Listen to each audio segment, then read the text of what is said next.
Hello students, NCERT syllabus 8th standard la இன்னைக்கு exponents and powers lessons la introduction பார்க்க போறோம்.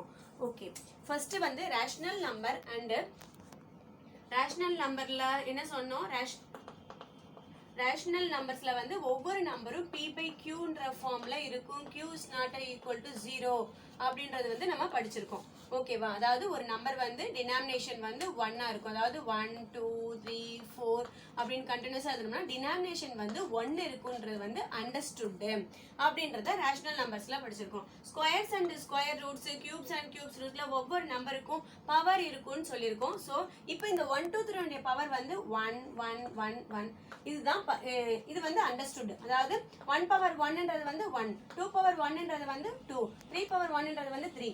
So இது எல்லாமே அண்டர்ஸ்டுட். அதே மாதிரி இப்போ இந்த லெசன்ல தேர்ட் பாயிண்ட் ஒன்று பார்க்க போறோம். அதாவது ஒவ்வொரு நம்பருக்கும் டெசிமல் பாயிண்ட்னு ஒன்று இருக்கு. அதாவது அந்த நம்பருடைய லாஸ்ட் எண்டில் ஒரு டெசிமல் பாயிண்ட் இருக்கு. அதாவது இந்த 1 2 3ன்றது வந்து 1.0, 2.0, 3.0 இந்த மாதிரி ஷேப்ல தான் இந்த நம்பர்ஸ் வந்து இருக்கு.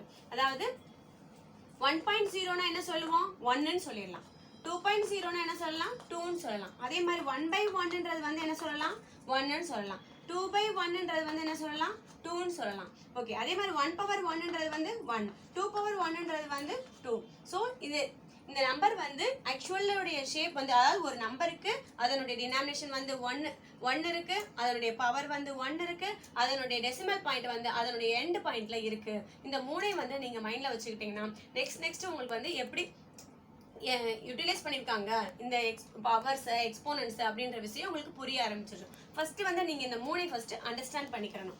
ஓகேவா? இப்போ எக்ஸ்போனன்ட்ஸை பத்தி பார்ப்போம். இப்போ எக்ஸாம்பிளுக்கு 10 பவர் 4ன்னு எடுத்துக்கிடுவோம். ஓகேவா? 10 பவர் 4ல வந்து 10ன்றது வந்து என்னது?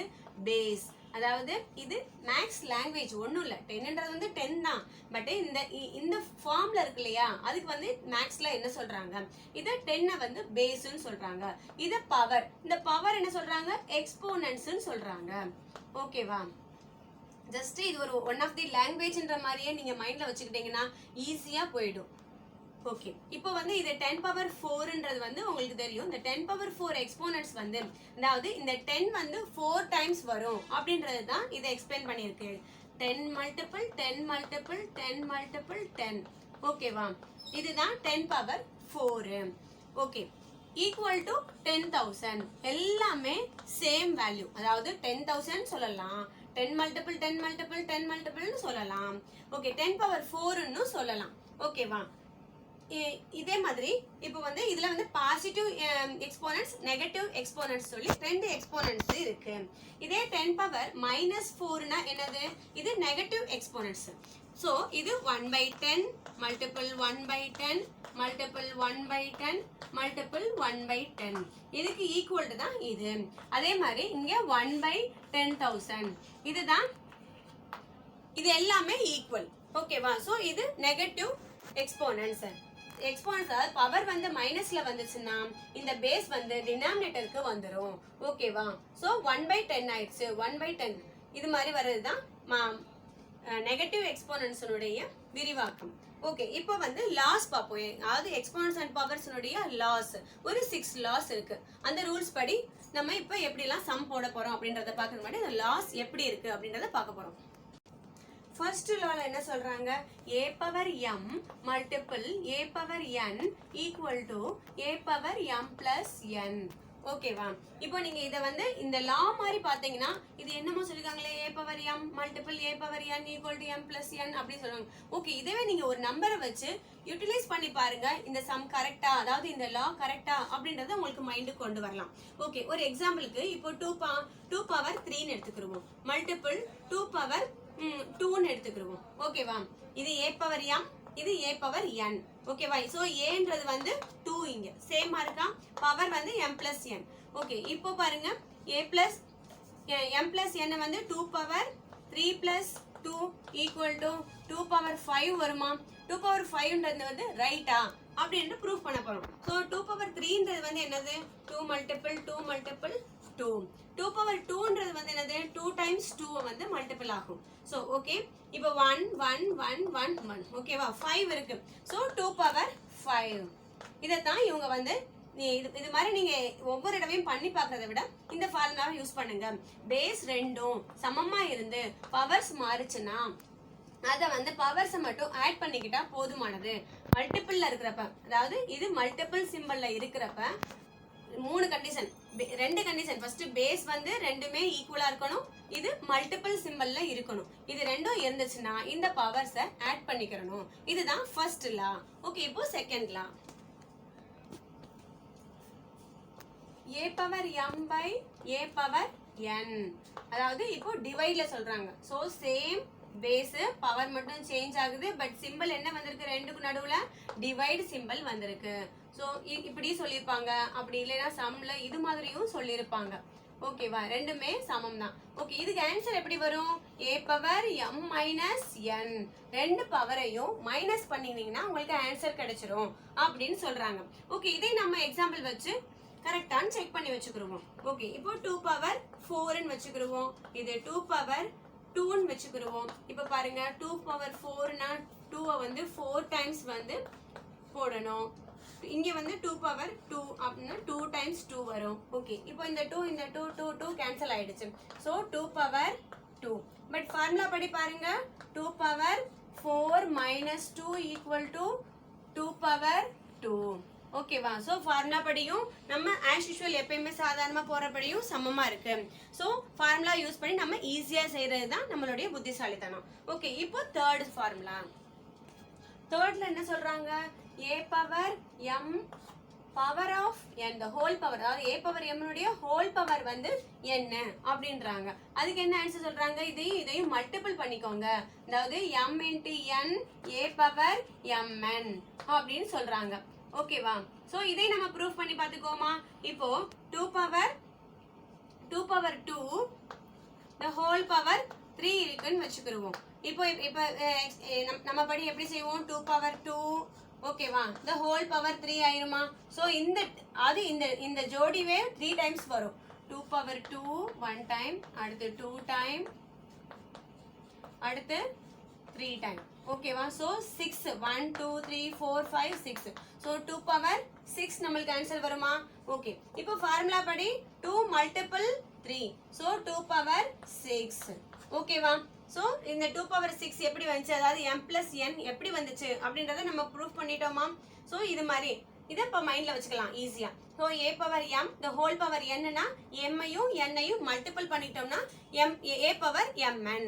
ஓகேவா, இப்போ ஃபோர்த்.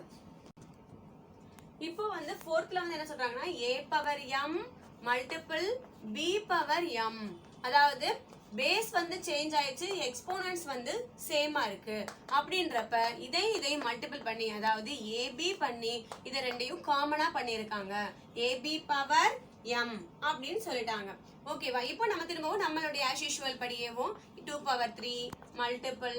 ஸோ இது வந்து மாறிடுமா, 3 பவர் ஒரு 2 வச்சுக்கிடுவோம். சாரி, ரெண்டு mன்றது வந்து ரெண்டுமே சமமா இருக்கணும், 3 3. ஓகேவா, ஸோ பேஸ் தான் மாறுது, 2ம் 3யும் பேஸ் தான் மாறுது. அப்போ இவங்க நம்ம ஃபார்முலா படி என்ன வருது, 2 இன்ட்டு 3 6, 6 பவர் 3 அப்படின்னு சொல்றாங்க. நம்ம படி என்ன சொல்றோம், இதை வந்து 2 வந்து 3 டைம்ஸ் வரும், இந்த 3யும் 3 டைம்ஸ் வரும். ஸோ மல்டிபிள் பண்ணி பாருங்க, 2 இன்ட்டு 2 4, 3 இன்ட்டு 4 6, 9 24, மல்டிபிள் 9, திரும்பவும் மல்டிபிள் பண்ணனா 36 6 3 18 19 20 21 216 வந்து நம்மளுக்கு ஆன்சர்ல வருது. ஓகேவா, இதேவும் இது மாதிரி பண்ணினோம்னா என்ன வரும், அதாவது ஃபார்முலா பேஸ் பண்ணி பண்றப்ப இதை எக்ஸ்பிளைன் பண்ணோம்னா 6 multiple 6 multiple 6 6 6 36 multiple 6 6 6 36 6 3 18 18 plus 3 21. Okay, இங்கேயும் 216, இங்கேயும் 216 ஆன்சர் வருது.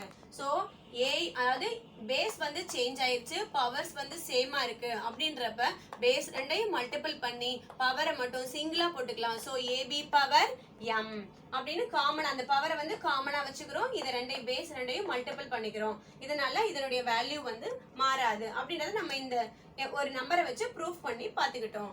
ஓகே, இப்போ இதையும் மைண்ட்ல வச்சுக்கலாம். ஃபிஃப்த்ல என்ன சொல்றாங்க அதே மாதிரி, அதாவது பேஸ் வந்து சேஞ்ச் ஆயிட்டு a power m by b power m equal to a by b the whole power m அப்படின்னு சொல்றாங்க. இதே மாதிரி நம்மளுடைய சம் படி என்ன சொல்லுவோம், ஏதாவது நம்பர்ஸ் எடுத்துக்குவோம். 4 பவர் 2, 2 பவர் 2 எடுத்துக்கிடுவோம். 4 பவர் 2 னா 4 2 டைம்ஸ், 2 2 டைம்ஸ். ஓகேவா, இதை பாருங்க, இது 2 2. ஸோ ஆன்சர் வந்து 4 வந்துருச்சு. ஸோ இதே மாதிரி இவங்க ஃபார்முலா படியும் நம்மளுக்கு ஆன்சர் 4 வருதா, வந்துருச்சுன்னா ஓகே நம்ம ஃபார்முலா வந்து கரெக்ட் அப்படின்னு பண்ணிக்கலாம்.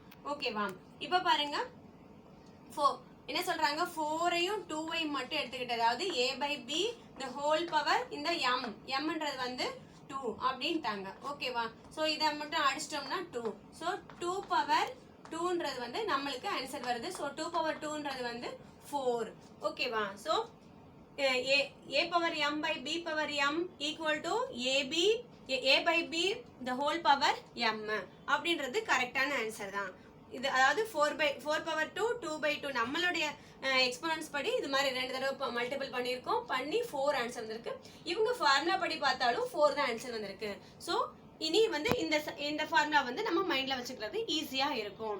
ஓகே, இப்போ 6th ஒன்ல என்ன சொல்றாங்கன்னா ஃபார்முலாலாம் கிடையாது, ஜஸ்ட் ஒரு condition a power 0 equal to 1 அப்படின்றாங்க. ஆக்சுவலி நம்ம நம்பர் என்ன சொல்றாங்க, 1 power 1 equal to 1, 2 power 1 equal to 2 அப்படின்னு தான் படிச்சிருக்கோம். ஸோ ஒவ்வொரு நம்பருக்கும் பவர் வந்து 1 தான் இருக்கு அப்படின்னு சொல்றோம். பட் இந்த பவர் வந்து 0வா ஆகும்போது இதனுடைய வேல்யூ வந்து 1 ஆயிரும். அதுதான் இதனுடைய கண்டிஷன்.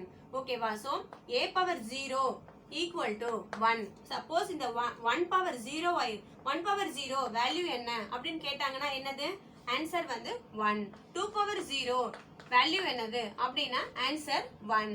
3 பவர் 0 ஆன்சர் என்னது 1. எதுவா இருந்தாலும் எந்த நம்பருக்குமே பவர் 0 அப்படின்னு சொல்லிச்சுன்னா ஆன்சர் வந்து 1ன்றது வந்தா இந்த கண்டிஷன்ல சொல்லியிருக்காங்க.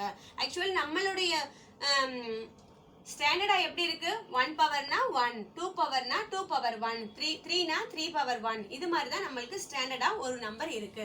பட் அந்த பவர் வந்து 0 ஆகும்போது அதனுடைய ஹோல் வேல்யூ வந்து 1ஆ மட்டும்தான் இருக்கும். வேற இந்த ஏன்ற இடத்துல நீங்க என்ன நம்பர் போட்டாலுமே பவர் 0 கொடுத்துட்டீங்கன்னா ஆன்சர் வந்து 1 மட்டும்தான் வரும்ன்றது தான் இதனுடைய கண்டிஷன். Okay, thank you. எந்த டவுட்னாலும் கமெண்ட்ஸில் கேளுங்க ஸ்டூடெண்ட்ஸ், எல்லாமே ஈஸியாக கிளியர் பண்ணிடலாம். பயப்படாமல் லேர்ன் பண்ணிக்கோங்க. தேங்க்யூ.